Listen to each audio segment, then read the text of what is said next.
Hello, hello, ladies and gentlemen. There we go. Starting to see everybody drop in.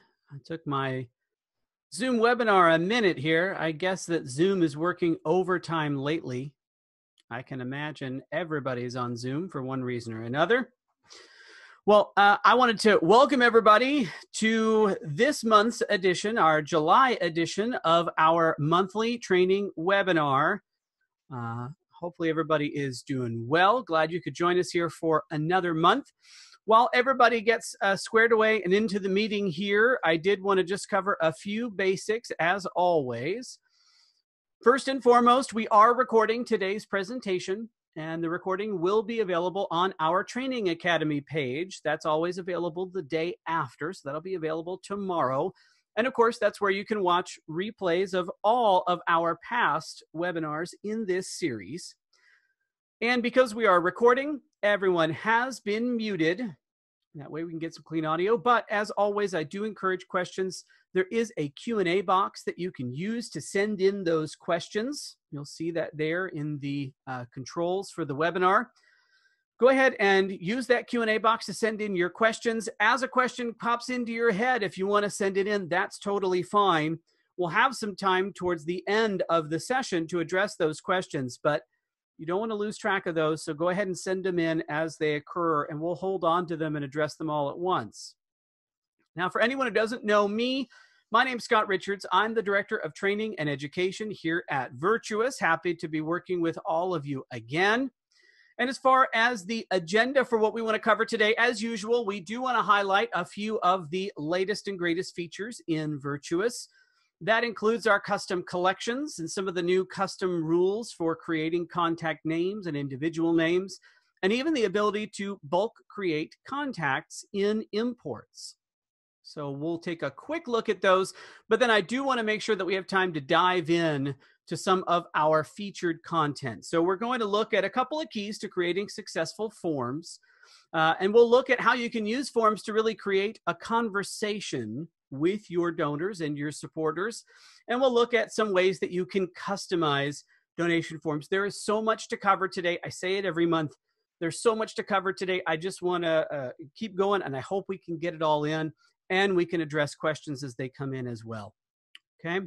But first, we'll start with some of these latest developments or latest features in Virtuous. I don't want to take too much time up. We'll have some time to dive into some of these, certainly in future installments of our webinar series as well. But just to take a quick look here, there we go. We'll pop ourselves into Virtuous proper. So the first thing we want to talk about is the new ability to track custom collections. So previously, we've rolled out some improvements to custom fields, some new types of custom fields. We'll actually look at those today as we embed some of those in our forms, and the ability to create groups for those custom fields. But now you have the ability to create custom collections. And custom collections allow you to track multiple entries in a series where you may have multiple fields to track. So here on the Custom Collections tab of Creating Custom Fields, right here in the Settings menu, you can create a new collection. Now, collections can only be applied to contacts or to individuals.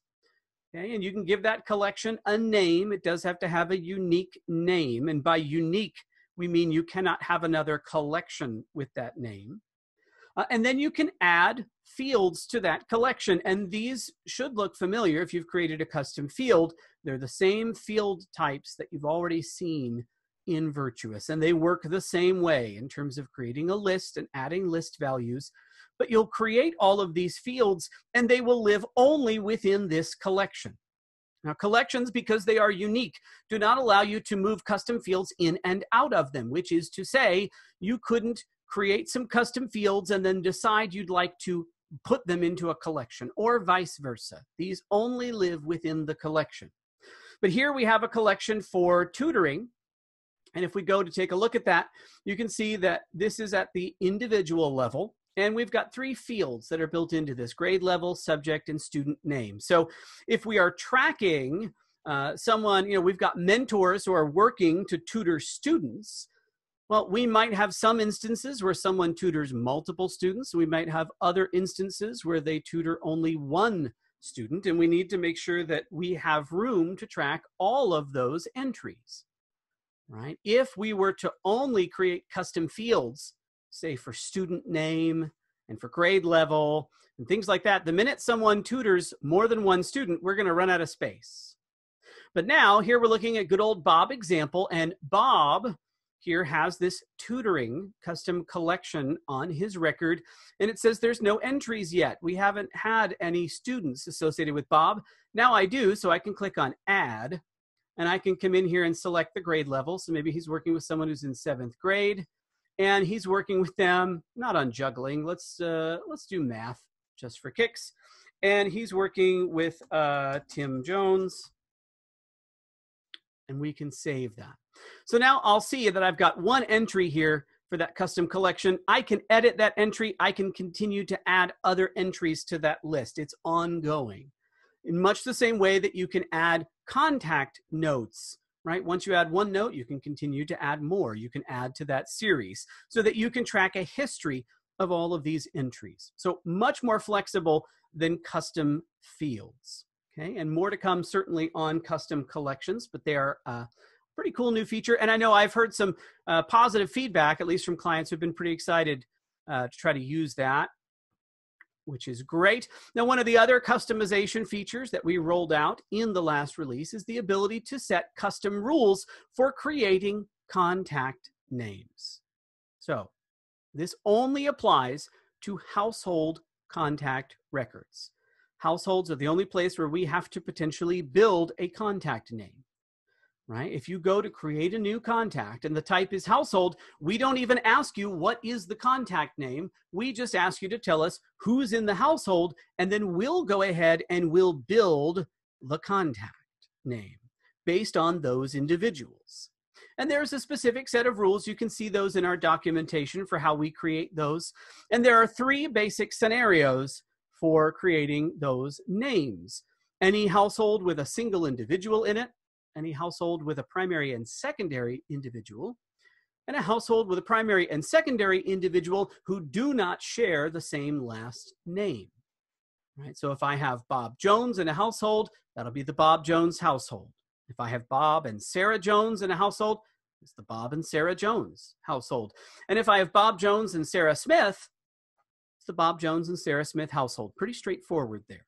And for informal names, we just use the first name. So you'd have Bob or Bob and Sarah for each of those scenarios. But if you'd like to create custom rules, if you'd like to include titles in your contact names to be more formal, for example, then you can come into data customization and you can manage those contact name settings. And when you come in here, you can build the formatting, right, for all 3 of those. So you can set this up for pulling in that title. You can set this up for primary and secondary. You'll see that all the title, first name, last name suffix for the primary individual and the secondary individual are all available. And then same when you have different last names so that you can build that format. You can also include text in between these merge tags so that if I wanted to set this up to say Mr., and then I could put space, and let's put in an ampersand, and then we could put in our secondary title, right, and Mrs., and then maybe I'm going to put in the primary first name. And if I wanted to, I could either put in primary first name and secondary first name. I could just be very formal and say primary first, primary last. Again, it's all up to you in terms of how you connect those. So it's not just these merge tags, but also whatever text you type in between. Now there's a checkbox on here that says, would you like to overwrite customized contact names? Now on any contact record, even though we're going to build the name for you, you can choose to go into that contact record and you could type in a value for the contact name. And that's totally fine. So good old Bob example here.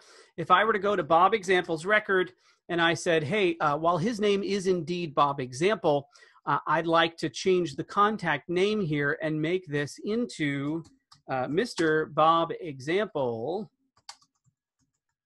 Esquire. I can go ahead and do that. I can type that in.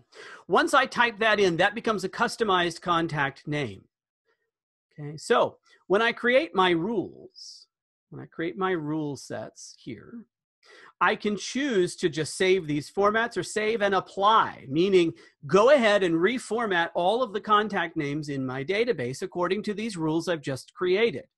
By checking this box, that means that we will overwrite any name where you've typed in a value, meaning we would overwrite Bob, Mr. Bob example Esquire here. Okay, now if you don't check that box, we won't overwrite any place that you've typed in a value, but any place where we've generated the value, that'll get replaced. Okay, and the same applies for informal names right down here. Now, these rules will be applied to all future records that you create. So when we talk about overwriting customized names, what we're talking about is overwriting data that already exists in your database. Okay, and down at the bottom, you can select a default first and last name. Those of you may remember in your migration to Virtuous, any records where you didn't have a first and last name, usually these would be organizations or foundations, you probably ended up with someone in your database with the first name default and the last name contact. That is the system's replacement value when we migrate data. Because we know there will be many instances of that, first name default, last name contact are ignored when we evaluate records for potential duplicates. If you would not like to use those, but you would rather have, say, first name friend and last name of your organization, and you don't want to have the first name friend cause a significant number of false positives in terms of duplicates in your data, then you could put in your custom replacement values here. We will then ignore those values when we evaluate potential duplicates in the Data Health Center. Okay, now one last thing I wanted to highlight, and this will still be right here on the settings tab. This will apply really for admins who have some of these permissions. We did add a new organization setting, and that is to enable the ability to bulk create contacts with no match on import. See, we even flagged that for you right there. Once you check that box, that will do exactly what it says. It will allow you to bulk create contacts in the gift and contact import tool. So up until now, if you imported a record, file, let's say 100 of those records were brand new and had no matches in the database, you still had to click create new 100 times. Now we will bulk create those contacts. We will only do that if there are no potential matches for those records. We want to minimize duplicates as much as possible, okay? So out of those 100 records, maybe 50, maybe 75 will get bulk created because there are absolutely no possible matches. That reduces the amount of clicking you have to do. You'd only have to go in and manually review and compare 25 of those records, right? And we always want to make sure that we can minimize creating duplicates up front because you're going to have to spend that time. And the question is, do I spend it up front or do I have to spend it reviewing data in the data health tool and kind of evaluating what's happened after the fact? But this gives you a pretty nice sort of middle ground there so that you don't have to do so much manual work when you're importing records. Okay. So just wanted to highlight a few of those things. And of course, we do have a new release coming next week. So keep your eyes out for that. We'll have some great new stuff on tap for you. I'm pretty excited to roll that out.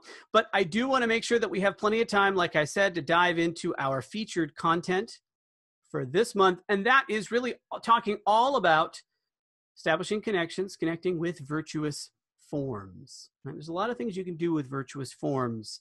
A lot of flexibility in there. I wanted to highlight a few of the things that you can do. So first off, let's talk about some of the keys to creating successful forms, right? How can I create a really successful donation form, lead form? Doesn't matter. I want to have someone go through, complete that form and share their data with me. So the very first thing, always, always, always, you want to eliminate friction.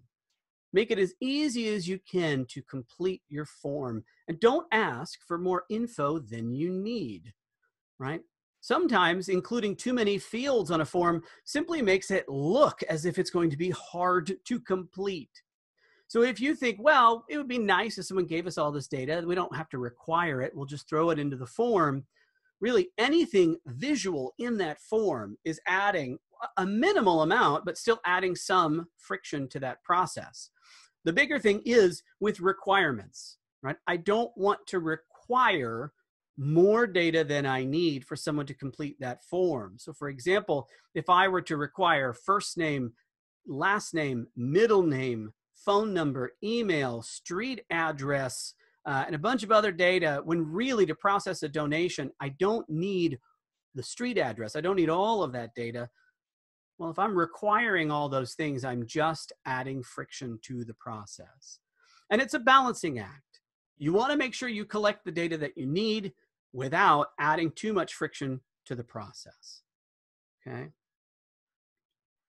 Now, as part of that, you don't want to try to do too much in a single form, right? It can be tempting to say, well, great, I'm going to have one form to rule them all, and I'm going to collect everything I need right in one place. Boy, howdy, is that going to be easy. But you have the ability to create multiple forms. And so you want to make sure that you create different forms for different purposes. And we're going to look at some examples of that in terms of kind of structuring an ongoing conversation with your donors, not trying to do too much all at once, right? But being kind of strategic in terms of how you deploy those. And of course, within any form, you want to make sure that you're taking advantage of the fact that you can use custom fields, contact fields, and individual fields to capture and track data that might be specific to your organization, right? Don't feel like you have to work within the constraints of what's built into the default system. Make sure that you are using those. Can't tell you how many times I look at data and someone will say, well, there's this field in the database we don't really use, but we capture data something like it, and so we kind of use that field for this other thing. It's all very confusing, right? If I want to make sure that I'm capturing someone's childhood pet's name, I want to have a field for childhood pet's name. I don't want to put that in some other field where that data might get lost. Okay, so keeping all this in mind, we want to look at, starting from the beginning, how you're going to use some of these donation forms in building a conversation with your donors. And I did want to make sure that instead of having a bunch of finished forms that I just kind of flash in front of you, I wanted to go through and build some of these, which is why I said I wanted to make sure we had enough time for this. But I wanted to start at the very beginning. So if we're going to start that conversation, I'm gonna acquire you as a new name in my database using a lead capture form. Okay, so we'll start there. Let's go ahead and whoop, there we go. Sorry, took a second to get back to Virtuous here. So I've already opened up Virtuous Marketing in another tab, right? You can get to Virtuous Marketing from the 3 dots up here right next to your avatar, but I did cheat a little, I guess. I've got that already ready to go. And we can go into Virtuous Forms right over here. And at the top of the screen, you'll have the tab to separate giving forms from the rest of the forms, which might be lead forms or event forms or volunteer forms, basically all the non-donation forms. And to create a new form, I can do that right up here from the Actions button, right? And we're going to go ahead and create a lead form. And in this case, we're going to set this up as a newsletter or email sign-up form, something we want to put on our website that we can put in the call to action. If you've got a blog section on your website where you're putting up content, something that invites people who are site visitors, who are not in the database, to go ahead and say, hey, yeah, I'd like to hear more. I'd like to learn more about your organization. So we're going to call this our blog newsletter sign-up form. There we go. You can apply an origin segment code here. Now that does have to be a segment, right? So you've got to have that campaign built in Virtuous. I can't just make up a code. I'm going to select an existing segment. But that will get applied to new records that are created through this process so that you can see how they were acquired. Okay. And then when I hit next, that'll take me into the form builder. So here's your basic lead form, right where we start you out. Anything that's required, you're going to see the little asterisk next to the field name. So you can see we've got that here for first name, last name, email address, and we've got it for the submit button. Okay, so that's your bare minimum in terms of being able to create a lead form. Now, it's tempting to say at this point, hey, I'd like to collect your address, right? Addresses are great. Addresses give me more data to help match maybe future donations and other activity. Someone named John Smith gives me their work email address, and then later they donate with their home or personal email address. It's going to be awfully hard to figure out they're the same John Smith if I don't know anything else about them, right? And so I feel that need. I tend to err on the side of I want more data, more data. But here, again, we want to reduce the friction, and we really want to reduce it to the minimal amount because we want to try to acquire this person and really just start that relationship. There will be time for us to learn more about them later on. But here, we just want to have that foot in the door. So I'm going to go ahead and use the trash can here, and I'm going to delete those address fields from this form. And again, if I'm asking someone to sign up to receive emails from me, it does seem a little incongruous to say, great, what's your mailing address, right? Immediately, I'd kind of back away from that. But if you say, hey, look, what's your name? What's your email? We'll send you emails. I don't really question that at all.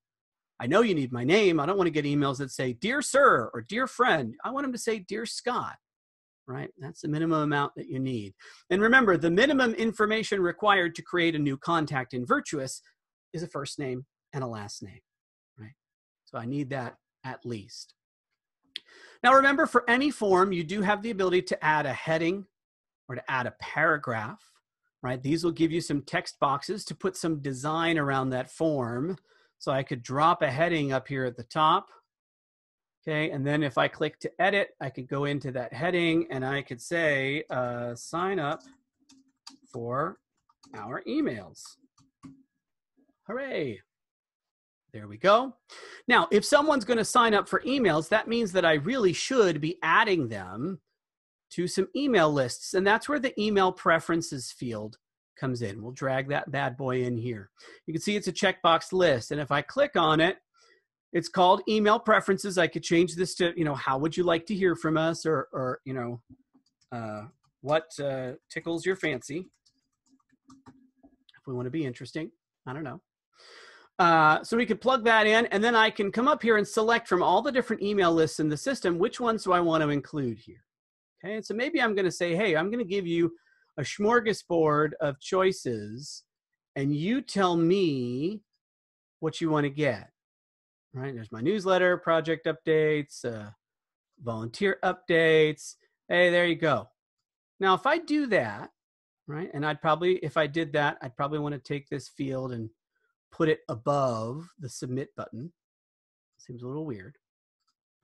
But now here we go, and I can preview this. So now on the website, I'm going to see this where it says, hey, you want to sign up for our emails? Great. First name, last name, email. What tickles your fancy? And then I have this menu here. And I understand wanting to give people a choice up front and let them choose their path. Okay. But what might be a little bit easier is to come in here and say, hey, I'm either going to default some selections. If you think about this, it's the same psychology behind why you start your public phase of a capital campaign with principal gifts already in, right? I was talking to someone the other day. No one ever announces a capital campaign with an empty thermometer on the lawn behind them, right? You've always got about a third of that in. Same idea, right? You can pre-check some of these for somebody. The other thing you could do is you could say, hey, by signing up and saying, yes, I'd like to receive email, we're going to add you to all these email lists, and I'm even going to hide that field. So I'm going to do that piece for you, right? And I could add some text on the field to say, by signing up, you agree to receive email communication from us. Then when I preview that, this is what that form is going to look like. Very low friction, very easy to do. I just give you my name and my email, and I hit submit. And that means I'm going to get some emails. Right? There's an implied understanding there. I'm going to be added to those email lists. So that is one of the easiest ways to add those email preferences, to add people to email lists, and to get those folks added into Virtuous. Now, as they fill this out and they sign up, right, we know that those records will then come into the gift and contact import tool. Okay. And from there, we can even save this bad boy just for fun. From there, you'll import those records.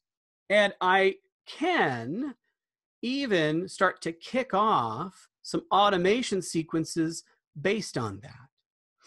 Now, there's a tricky thing with lead forms. While it would be ideal if there were only new names coming through, sometimes right? Somebody who's already in the database fills out a form, who knows what it is. An individual who is part of an existing contact fills it out. That origin segment doesn't help me identify who filled out that form. Okay, so one trick that you can do, and here we can actually go right back to that form we just created. We'll add this on there real quick. So there's our blog newsletter sign up form. If I wanted to know who exactly filled out this form and when, I've got all of my custom fields down here. We mentioned this already, right? There's all these different custom fields in here that I can pull in to my form. Okay, and I have the ability to create, for example, a true-false form, a true-false field, excuse me, and pull that in. I know this one is a volunteer field. This will be a true-false, or should be. And if I were to edit that, I could say, check this by default and hide that field. Now that will then add that to any record for anybody who completes this form. So I can use that in a query to identify, hey, who completed that form, so that I can put them into a follow-up sequence of emails, tasks, calls, letters, whatever follow-up needs to happen after the fact. And again, the person who visits the page and goes to fill this out, they're not going to see anything different. But behind the scenes, I'm now adding them to multiple email lists, and I'm also adding this field to know, hey, they signed up on the blog, right? So it could be a field that just says signed up via blog, true, false, whatever I would like to do to track that. So then that person gets created and we kick off a sequence. And we actually, in a webinar not that long ago, we looked at building a responsive automation and talked about having an email sequence to welcome some of these new subscribers and even reach out and get to know them a little bit better. Hey, I want to get to learn about you. I want to learn about what makes you tick, right? Why did you choose to support us? And so that's where I can go a little bit deeper and use a lead form, not as explicitly a lead form, but as a way to capture survey data from folks who are in my database. Okay, so we'll take a look at that here too. So if I wanted to use this to capture some survey data, that means I'm generally going to have to create some custom fields to capture that. Okay, and so if we go over here to the CRM side of things, we can go to the settings menu there. Remember, there's two different settings menus depending on whether you're in the CRM or in marketing. We can go to data customization. We can take a look at our custom fields and collections. Okay, and we're going to add a couple of fields that we're going to use for our survey. So we'll go ahead and create a field here. This is going to be at the individual level. I'm capturing very personal data. I don't want this to apply to a contact, right? I don't want this interest to apply to a household. Both members of a household may have different interests, different passions, different reasons why they've chosen to connect with my organization. And I want to have a separate conversation and even a separate relationship with each of them. So I want to make sure that I'm doing that. Okay, and so here we're going to do this at the individual level, and we're going to call this organization interest. Okay, and we're going to make this a list custom field. A list custom field is great if you want to have, right, a specific list, right, of responses or values that someone can select. And with a list custom field, it becomes very easy to use this in queries. So if I want to query on everybody who had a certain response, I really want to have a list custom field. There's a tendency or a temptation to use things like text fields all the time, but because that response can be unstructured, it can be pretty difficult to use that in querying. And so if I wanted to start to segment people based on what type of interest they have. So let's say that I'm an organization that provides after-school tutoring and educational help for low-income families. Well, what is it about our mission that you are really interested in? Because if I've got certain types of programs, then I want to make sure that I boost those for you. So I could create a list of responses that they can pick from. So it could be, you know, I believe education is important for all. I hope everybody kind of thinks that to some degree. And then I'll click add, and I can keep adding other list values. I feel that our public, education system needs to be reformed. That's not a word. This is why I try to avoid typing when I'm doing webinars, but sometimes I can't do that. It just happens. And then, you know, I want to help disadvantaged families. All right, we'll just give ourselves those 3 for now. So that'll be organization interest, and we're going to save that custom field. And then we could create another one, and this will be at the individual level. And this one is going to be a question where we ask somebody about, you know, how other ways they would like to get involved. Okay, so this might be involvement. That's what we're going to call that field. Just involvement. Now, someone's going to give me a pretty open-ended response to that, and I don't want to limit that. Text values are limited to 140 characters. So anytime I'm going to do this, and really anytime I'm thinking survey, my thoughts should really kind of go to paragraph custom field. That lets someone give me as much as they want. If they want to tell me their life story, they want to tell me about their motivations, great. Some of that can be very useful when I reach out to follow up with them, especially if someone becomes a major donor. Boy, howdy, when I'm going to be picking up the phone and calling them and having a conversation with them, getting a good glimpse into what makes them tick can be ideal. And so here we're going to create that as a paragraph custom field. Okay, and we're actually going to create one more contact individual field. Okay, and for this one, we're going to call this one a personal note. Okay, and personal note, as you might guess, definitely going to be a paragraph custom field. And we're going to save that as well. Okay. Now for all of these, I'd probably want to group them together so it's easy to see these on a contact record. So we're going to create a group at the individual level, and we're going to call this new subscriber survey. So that way I'll be able to see all their new subscriber survey information all in one place. Okay. Now, once I do that, then I can come in here. I like to use the search because it makes things much easier. And for organization interest, we can add that to that new subscriber survey group. There we go. And then we can do the same thing with personal note.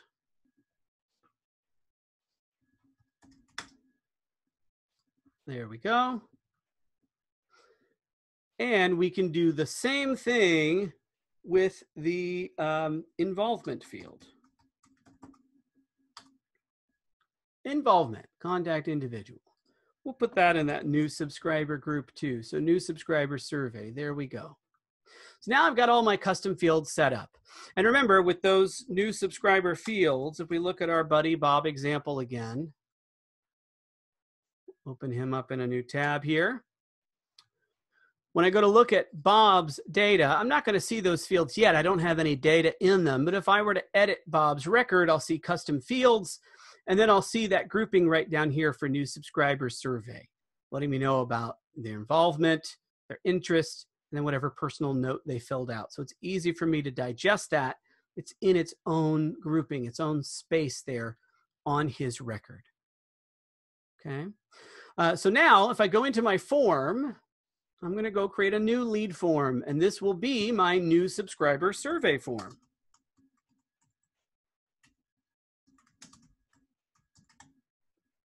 Okay, and for this particular form, I've already got someone's first name, last name, email address. Now those are still going to be required, right? If I come in here, you see there's nothing I can do to take that out, and obviously a submit button is going to be required. But at this point, I've already started the relationship, so it's a little bit safer to ask for their mailing address. Maybe I just let them know, hey, we'd like to send you mail from time to time to let you know more about what we're doing. We're going to give you the option to tell us how we can get in touch with you by mail, right? I can use the heading and the paragraph form fields to provide more context around this, or I could build that context and that content directly into the page where I'm going to embed my form. Totally fine. Okay. And then down here, we're going to have all of our custom fields. So here's all the contact custom fields, and then all of my individual custom fields. And we're going to drag some of those in here. Okay. And so we're going to add in this organization interest field. Okay. We're going to add in that personal note field. We'll drop that right in here. Okay. And then we're also going to add in the involvement field. Now, in this case, I'm stacking them on top of each other as opposed to putting them side to side. I'm doing that mostly because we've got 2 paragraph fields here, and I want to give someone as much real estate as I can so they understand that they can type something in there. I don't want it to be really squished, right? That's going to be much harder to do. Again, reducing friction comes in all shapes and sizes. Here, we're reducing friction in terms of making it easier for them to provide more information. Okay.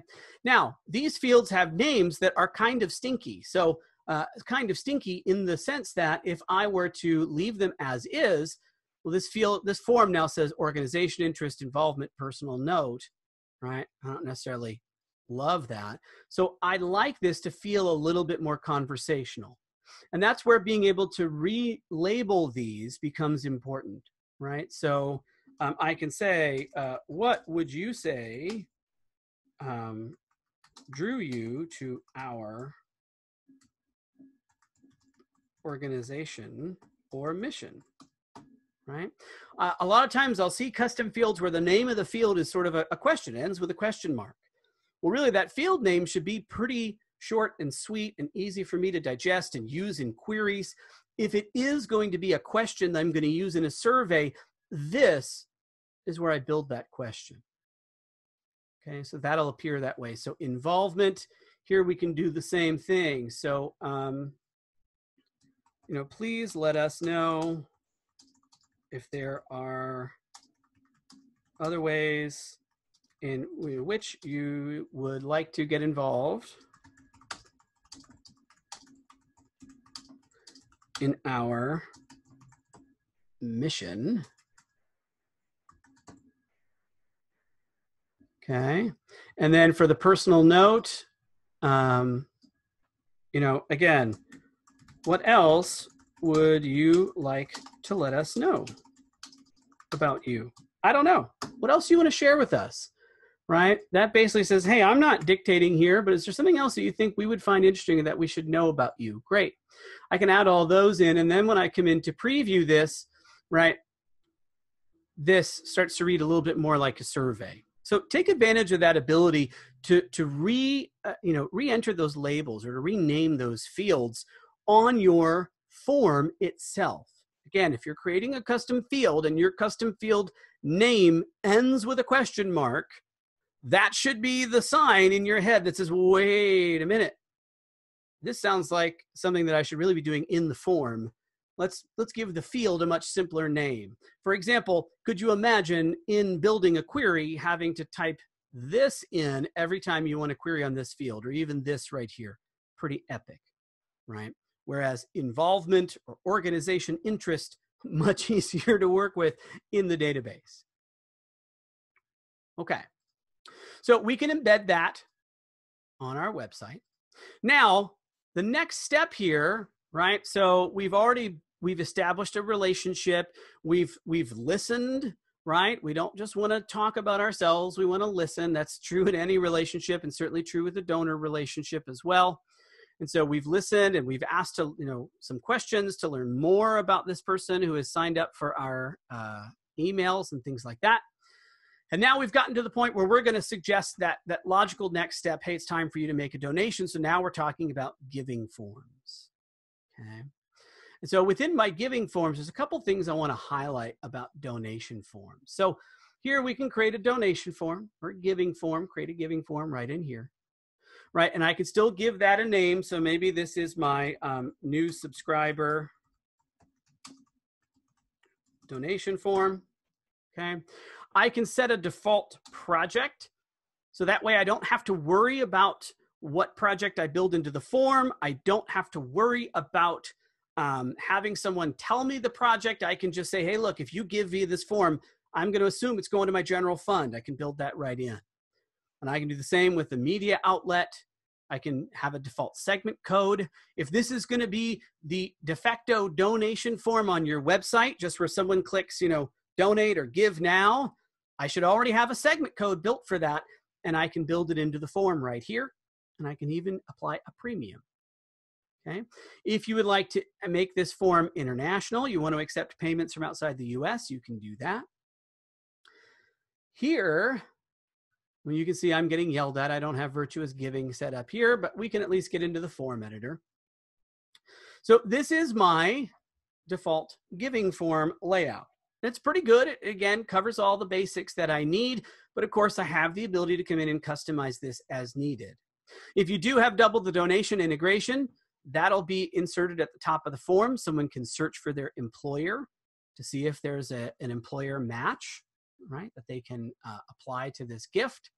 They'll be asked for their donation amount, first name, last name, email still required. One big difference is that postal is now required. I need that to process the card. And then we're going to ask them for their card number and everything else. So obviously there's more data I need to process a donation. There are still some options that I can add in here. Okay, and you can see over here, you'll have the ability to add in a tribute field, right? You can add in some gift notes if you want to collect that. You can add a project designation, field, for someone to specify a project. If you're going to allow people to set up recurring gifts, you can add a field to let them specify the first payment date, meaning, hey, I want to set up a recurring gift today, but I don't want you to start it until August 1, right? So, hey, I'm going to commit to it, but I need you to wait till some money hits my account. So let's start it on August 1. I could choose a start date, right? Hey, I'd like this to process on the 1st of every month, so let's just do it that way. I can even add in the ability to let someone pay with their bank account as opposed to using just the credit card, right? And I can build that right in here so they could do ACH giving. Once I add that in, then I'm going to see the ability to say, hey, do you want to do credit card? Do you want to do bank account? What do you want to do? Now this puts it to the side of credit card number right there. You can see how that looks. Once you do that and you say, I don't know about that. Again, you can just drag this up and put it over top and say, okay, let's put it there. Ooh, that looks a little nicer. Grand. Okay. Now for your donation amount up here, you can see it's going to be a gift array by default. We've got a standard gift array built in. You could say, no, I just want to show an amount field. I want people to type in an amount. Okay. And I could even put in a default value. So I could default this to having someone give $35 or something like that if I wanted to.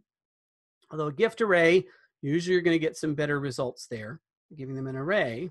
And here I can click on this add button to select a different gift array or add a new gift array. Okay.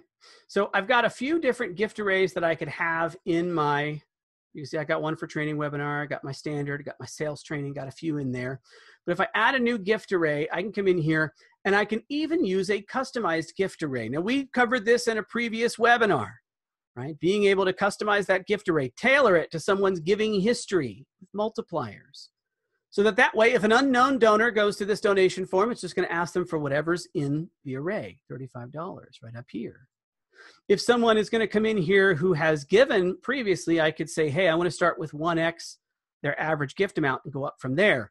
And you can even preview it. So you can say, okay, so if someone's average gift amount is $50, when they visit my donation page, what are they going to see? Oh, they're going to see this array instead. Okay. Much better way to target people with the right ask. There we go. So you can customize that array in here. Now, with your donation form, once I've added a project designation right up here, if I want to let people select a project designation, I can do that. That's fine. And I can come in and say, hey, I'm going to choose whatever's going to be the default on this.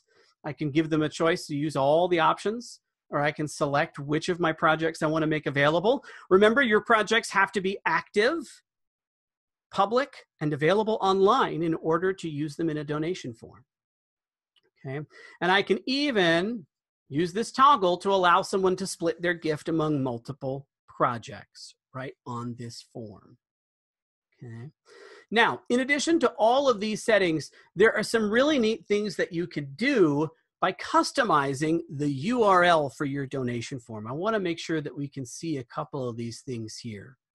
And so I've actually brought up our sample donate page right in here. This is on our Healthy Kids America site, right? This is one of our demo sites. You may have seen this in the sales process even. This is hooked up to a different Virtuous environment. But this particular donation form has the project designation drop down in it, and it's got a bunch of different choices here for my project designation. Now, maybe I want to limit that. So for example, maybe I want to limit it to say, hey, it's just going to be chaplain dues. That's going to be the project designation. Well, if I wanted to do that right up here, this URL, I have the ability to add some custom values to the end of this. So I could say that the project code equals, and then I'd have to use the project code for that project. So CD001. And that URL is what I would build into the donate button in my email, where I'm asking someone to give to this particular project. Right? That's what I'd put in the call to action on my blog post, where I'm asking people to support this particular project. And when someone uses that URL, they're going to go to the same page and they're going to see this same form, but they're not going to see the project designation drop down anymore, because when they give, this is going to the chaplain dues project. It's built in already. If I would like to limit someone to just a particular subset of my projects, well, heck, I can do that too. Up here, instead of saying project code, I can just say project codes. And then I'm going to separate each of those codes with a pipe. Okay, so I can put in as many as I want. Here we'll just do 2. So now my donation form is going to give me 2 choices. You can see this donation form was created with default designation as the default. So that's still showing. But I've said, hey, if you're going to pick a project, you can pick one of these 2. That's it. Murray Fund or chaplain dues. That's all you get. Okay. Now, in addition to passing in project codes, I can pass in segment codes. So if I want to use the same donation form on my website that I use for my donate button for any of my specific campaign initiatives, I can drive everyone to the same form over and over again. But I can pass in a different segment code via the URL. I can even use this same structure here to pass in a gift amount. So I could say, and amount equals $45. Now here, because we've got a gift array, we'll still see the array, but you'll see we've selected an other gift amount of 45. If I don't have the array specified, just the field, that's going to pass that in all by itself. So there's a lot of really neat things you can do with donation forms by customizing those URLs to help you with tracking, and again, to help minimize the amount of different pages and embed codes you're going to need for donation forms. That way I can use one form for multiple purposes simply by passing those values into that same form. Okay. Now, looking at the time, because again, of course, I just keep talking. There are a couple of other types of forms that you can use in Virtuous in addition to everything we've just chatted about. You do have the ability to create event forms and volunteer forms. Event forms you can use to let people register for any Virtuous event. That event form is going to be tied to one specific event. Okay, so that is tied to an event when you create that form. So you'll have to have a page where you embed that form that is dedicated all to that one event, which you'd likely have anyway. That will let people register. If they're brand new, it'll create the contact and add them to the event as an invitee. If they already exist, they can be added as an invitee. So that way, if you wanted to invite people to register for an event, you can create a very nice email in Virtuous Marketing.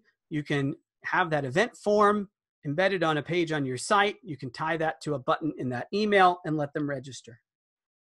And for volunteer forms, those are a little different. That'll let people raise their hand and volunteer for different opportunities. There, you can do much the same thing you can do with project designations, which is to say you can give them a list to choose from. You can pass in specific values, or rather select default values, so that people could add themselves as a volunteer. When you import that, they will be added to any volunteer opportunity they've specified. They won't have any hours, they won't have a shift, so to speak, but they will have volunteered for that particular opportunity.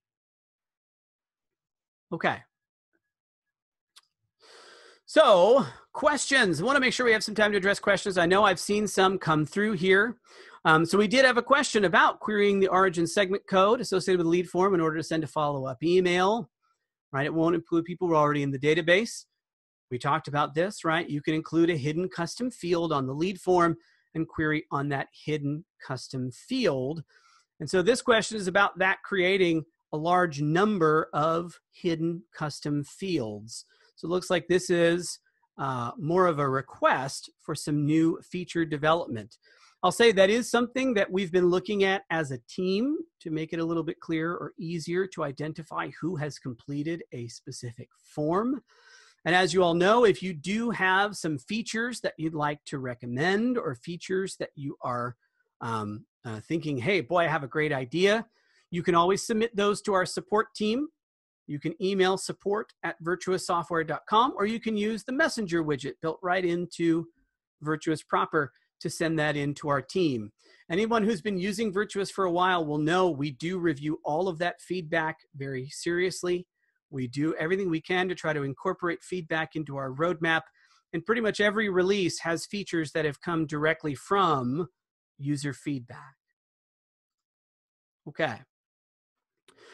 So another question about allowing people to select more than one option in a list custom field. So again, this looks like a request for having a multi-select list custom field. That would be ideal. Right now, your two options for something like that would be A, using tags. Of course, that's at the contact level. Anytime you want something to be multi-select, or B, right, you can use custom collections.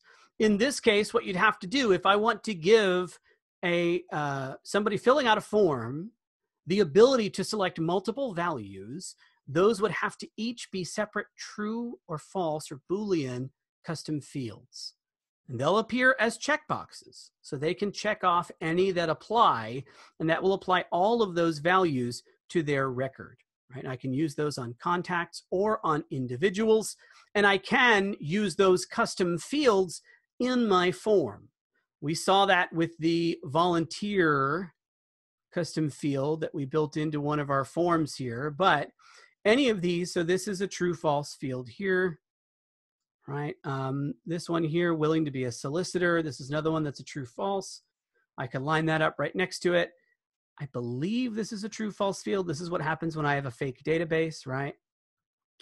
But if I were to look at some of these here and see, I'll get these checkboxes. So if I had something here that said, hey, check all that apply. Yeah, I'd like to volunteer. Sure, I'm willing to be a solicitor. And yes, I'd like to be a treasurer. That will make all of those true so that they could select more than one value in that form. Okay. Another question about lead forms, is this an add-on? So yeah, some of you may or may not have lead forms as part of your account. If you don't see that option and you are not an admin, my first recommendation would be to speak to your internal Virtuous admin and ask them if it's just something that you have not been granted access to. If you are the admin and you don't see it, well, that's a dead giveaway. You may not have that in your account, may not have been activated on your account yet. That would be especially for some newer clients. In that case, you can always reach out to the support team. Again, use that support messenger, right? That little bad boy right down in here. You can use that to send in a message, okay? Or you can email us, support@virtuoussoftware.com, and we can let you know, A, what's included in your account, or what it would look like if you wanted to change your account, anything like that. Okay. Looks like that's it in terms of questions for today. If anyone else does have a question, go ahead and send that in. But we are right about at time here. So hopefully this was helpful to see some of the different techniques you can use in building your forms and customizing your forms, certainly in passing through some custom values to forms and to giving forms and things like that. Someone is trying to ask for hints on upcoming features. I hate to give away spoilers, but you will see some of that in the release notes coming out next week. Okay. I will say, any of you that are doing email marketing, right? I think this will be a big release for you. I'll give you that. There's your hint. There's your teaser. Okay.